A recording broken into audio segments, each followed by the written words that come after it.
اس حدیث کا موضوع بھی یہی ہے، یعنی ایک جنوبی کو اگر پانی میسر نہ ہو تو وہ کیا کرے، تیمم کرے، اور تیمم کا طریقہ یہاں بیان ہے، یعنی یہ ایک اضافہ ہے سابقہ حدیث سے، اور اس کے راوی ہیں عمار بن یاسر رضی اللہ عنہما۔ واقعہ یہ ہے، فرماتے ہیں عمار بن یاسر کہ بعثنی نبی صلی اللہ علیہ وسلم فی حاجت، مجھے رسول اللہ صلی اللہ علیہ وسلم نے کسی کام بھیجا، اس کام کی وضاحت نہیں کی، اور یہ بھی حسن ادب ہے کہ بھیجنے والا یا جس نے کوئی ڈیوٹی لگائی اگر وہ کام اس قابل ہے کہ اس کو راز رکھا جائے تو اس کو راز رکھا جائے، اس کو افشا نہ کیا جائے، یہ بھی حسن ادب ہے۔ چنانچہ عمار بن یاسر نے وہ کام بتایا نہیں، مجھے ایک کسی کام بھیجا، فاجنبت، میں رات کو سویا تو مجھے جنابت کا عارضہ لاحق ہو گیا، احتلام ہو گیا، فلم اجد الماء، میں نے پانی نہ پایا، فتمرغت فی الصعید، نماز کا وقت تھا، اب نماز پڑھنے کے لیے کیا کروں؟ میں نے سوچا کہ تیمم کی آیت اتری ہے کہ تیمم کر لو، اب فتمرغت فی الصعید کما تمرغ الدابہ، میں تیمم کے لیے مٹی پر لیٹ گیا جیسے جانور لیٹتا ہے۔ آپ نے جانوروں کو دیکھا ہوگا، گھوڑے کو یا گدھے کو، کس طرح وہ لوٹ پوٹ ہوتا ہے دائیں بائیں، اس طرح میں بھی مٹی پر دائیں بائیں کروٹیں لیتا رہا، اور اس طرح میں نے ایک تیمم کر لیا۔ ثم اتیت النبی صلی اللہ علیہ وسلم، پھر میں رسول اللہ صلی اللہ علیہ وسلم کے پاس آیا، فذکرت ذلک لہ، اور یہ بیان کر دیا کہ میں اس طرح مجھے جنابت کا عارضہ ہوا، اور نماز پڑھنے کے لیے میں نے انہیں تیمم اس طرح کیا جیسے جانور لوٹ پوٹ ہوتا ہے زمین پر، اس طرح میں زمین پر لوٹ پوٹ ہوتا رہا، کہ چونکہ غسل کرنا فرض ہے تو یہ لوٹ پوٹ ہونا اور پورے جسم پر مٹی لگانا میں نے سمجھا ضروری ہوگا، اس لیے میں نے یہ عمل کر لیا۔ فقال، رسول اللہ صلی اللہ علیہ وسلم نے فرمایا کہ انما کان یکفیک ان تقول بیدیک ہکذا، عمار تمہارے لیے یہ کافی تھا کہ اپنے ہاتھوں سے یوں کرتے، آپ نے اپنے ہاتھ اوپر اٹھائے، فرمایا کہ کافی تھا اپنے ہاتھوں سے یوں کرتے، پھر آپ نے ہاتھوں کو زمین پر مارا،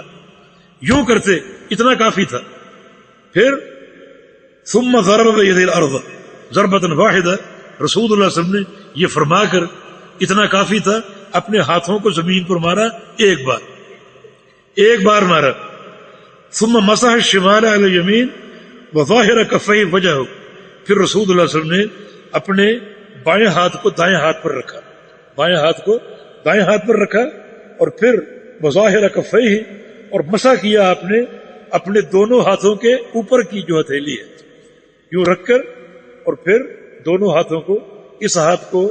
دائیں ہاتھ پر اور دائیں ہاتھ کو بائیں ہاتھ پر رکھا، اور پھر آپ نے دونوں ہاتھ اپنے چہرے پر پھیر لی۔ یہ تیمم کا طریقہ ہے۔ کئی مسائل یہاں سے سامنے آ رہے ہیں۔ ایک تو وہی بات کہ اگر جنابت کا عارضہ ہو اور نماز کا وقت آ جائے اور پانی نہ ہو تو تیمم کر لے، لیکن جنبی یہ نہ سمجھے کہ جس طرح غسل فرض ہے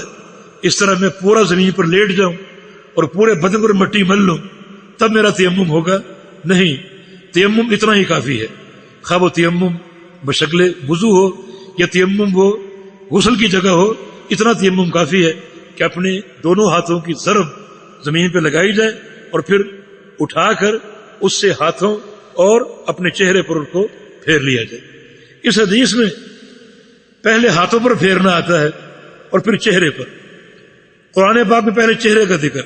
فَامْسَحُوا بِوُجُوهِكُمْ وَأَيْدِيكُمْ مِنْهُ، اپنے چہروں پر مسح کرو، پھیرو ہاتھوں کو اور اپنے ہاتھوں پر۔ اور عمار بن یاسر سے مروی جتنے بھی احادیث ہیں اس قصے کے تعلق سے، ان میں سے بیشتر حدیث میں پہلے چہرے کا ذکر ہے پھر ہاتھ کا ذکر، تو اس کو ہم زیادہ محفوظ سمجھتے ہیں، اور یہ قرآن کی ترتیب کے مطابق بھی ہے۔ اس لیے تیمم کا طریقہ یہ ہے، ہاتھوں کو زمین پر مار کر ان کو چہرے پر پھیرا جائے اور پھر اپنے ہاتھوں پر پھیر لیا جائے۔ بعض لوگ کوہنی تک پھیرتے ہیں، یہ ایک حدیث میں موجود ہے مگر وہ حدیث ضعیف ہے، اور بعض لوگ کہتے ہیں کہ 2 ضربیں ماری تھے، تیمم 2 ضربوں کا نام۔ دراصل ایک حدیث سے وہ استدلال کرتے ہیں، التیمم ضربتان، ضربۃ للوجہ و ضربۃ للیدین، کہ تیمم 2 ضربوں سے ہوتا ہے، 2 دفعہ مارا جائے، ایک دفعہ چہرے پر، ایک دفعہ ہاتھ پر، مگر یہ حدیث ضعیف ہے۔ علامہ ابن حجر اسقلانی فرماتے ہیں کہ تیمم کے مسئلے میں، تیمم کے طریقے کے مسئلے میں عمار ابن یاسر کی حدیث کے علاوہ تمام حدیثیں ضعیف ہیں۔ ایک حدیث اور ابو جہیم کی ہے اس میں بھی تیمم کا طریقہ ہے اور وہ ایک ہی ضرب کے ساتھ.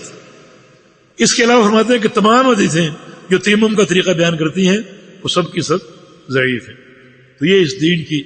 سماحت اور برکت ہے کہ اللہ رب العزت نے ہمیں اتنی آسانی دے دی اور یہ ہمیں عطا فرما دیا. یعنی پانی اگر نہ ہو یا مریض ہو تو وہ پاک مٹی کو استعمال کر کے جو طہارت اور پاکیزگی حاصل کر لے، اور یہ پاک مٹی وضو اور غسل کا قائم مقام ہوگی. جی سردی اگر اتنی شدید ہو کہ موت کا اندیشہ ہو پھر تیمم کر سکتے ہیں، لیکن اگر پانی قابل برداشت ہے اور کسی مرض یا موت کا اندیشہ نہیں ہے تو پھر وضو کرنا چاہیے. حدیث میں تھا نا اسباغ الوضو علی المکارہ، کہ تکلیف کے باوجود مکمل وضو کرنا. تکلیف یہی ہے، سردی کی شدت ہے، پانی بھی ٹھنڈا ہے، مگر پرواہ نہ کرے اور مکمل وضو کرے. جی